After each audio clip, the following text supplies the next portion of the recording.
Class 7 के बच्चों का हिंदी की ऑनलाइन कक्षा में स्वागत है। आज हम हिंदी वसंत भाग 2 का 5वां पाठ पढ़ेंगे, जिसका नाम है मिठाई वाला। बहुत ही मीठे स्वरों के साथ वह गलियों में घूमता हुआ कहता, बच्चों को बहलाने वाला, खिलौने वाला। यानी एक आदमी जो गलियों में घूमता हुआ, एक बेचने वाला, फेरी वाला आदमी जो है, वो गलियों में घूमता हुआ मधुर आवाज़ में बोलता था, बच्चों को बहलाने वाला, खिलौने वाला।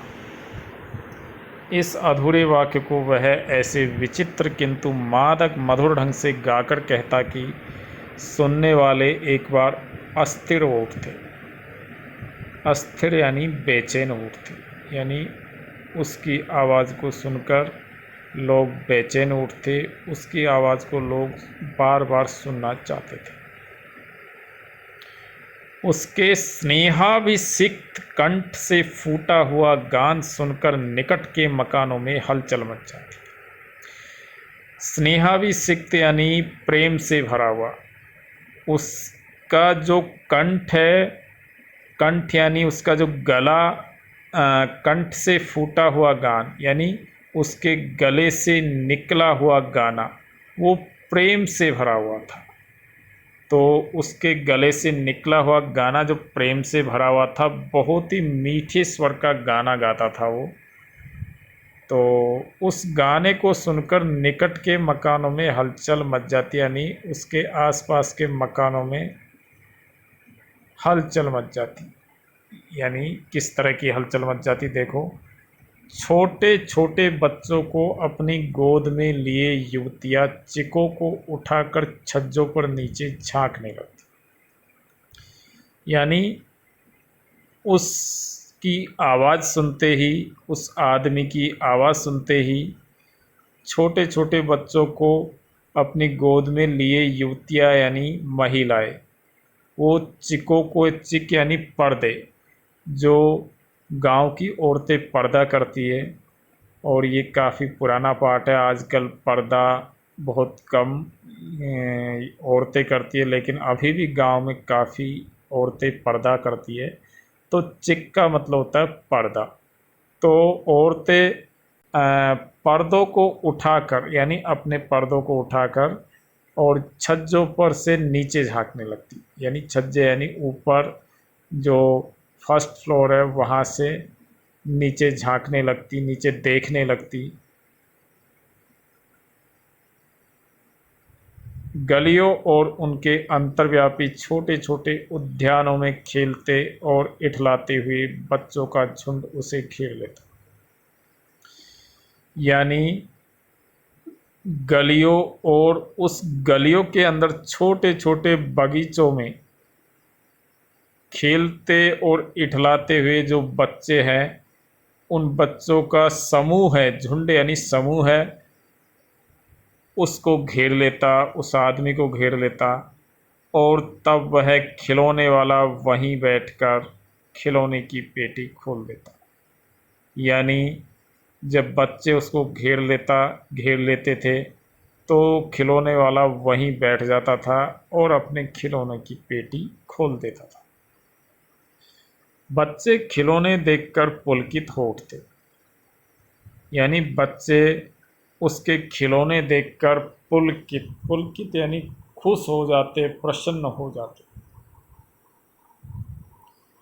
वे पैसे लाकर खिलौने का मोल भाव करने लगते। वे वे यानी वो बच्चे, वे बच्चे पैसे लाकर खिलौने का मोल भाव करने लगते। पैसे यानी अपने घरों से वो पैसे लेकर आते और खिलौने का मोल भाव करने लगते। किस तरह मोल भाव करते?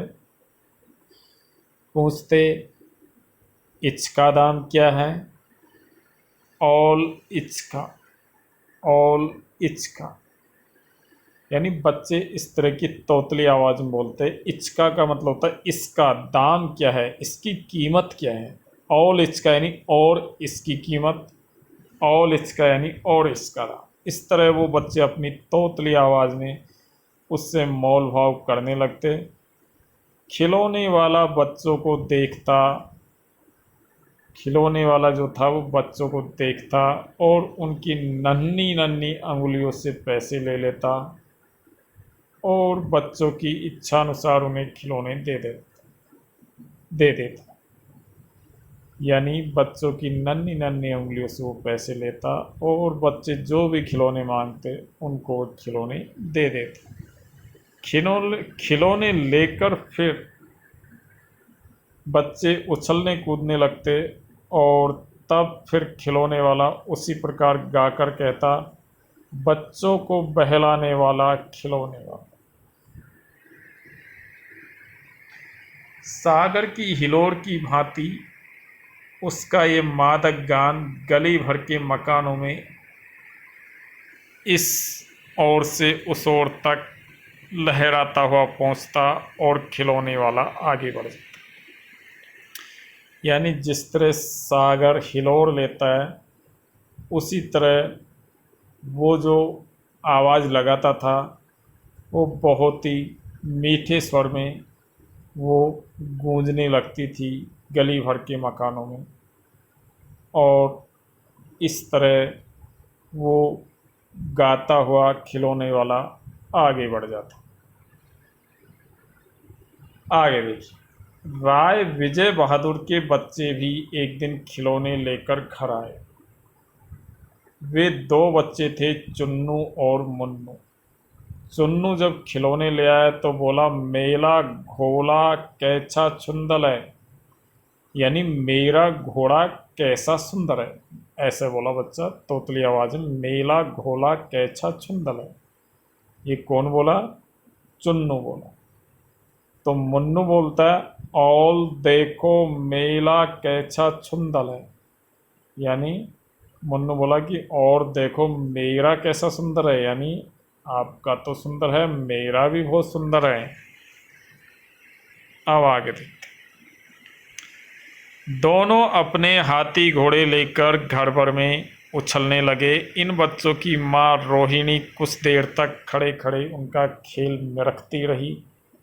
अंत में दोनों बच्चों को बुलाकर उसने पूछा, अरे ओ चुन्नू मुन्नू, ये खिलौने तुमने कितने में लिए? यानी रोहिणी यानी चुन्नू मुन्नू की माँ दोनों बच्चों को बुलाकर पूछते कि आपने खिलौने कितने में खरीदे? तो मुन्नू बोला, 2 पैसे में। खिलौने वाला दे गया यानी 2 पैसे में खिलौने वाला दे गया। रोहिणी सोचने लगी, इतने सस्ते कैसे दे गया, कैसे दे गया, यह तो वही जाने, लेकिन दे तो गया ही है, इतना तो निश्चय है। यानी रोहिणी सोचने लगी कि इतने सस्ते खिलौने वो कैसे दे गए। एक जरा सी बात ठहरी, रोहिणी अपने काम में लग गई। यानी उसके दिमाग में ये बात आ गई कि इतने सस्ते कैसे दे गए। थोड़ी देर तक ये बात रुकी और फिर रोहिणी अपने काम में लग गई। फिर कभी उसे इस पर विचार करने की आवश्यकता भी भला क्यों पड़ती। यानी वो इस बात पर उसने फिर कभी विचार नहीं किया और उसे आवश्यकता भी क्यों पड़ती। उसको क्या ज़रूरत थी कि वो खिलौने वाले के बारे में इतना सोचे कि इतने सस्ते खिलौने क्यों दे गया। इसके बाद आगे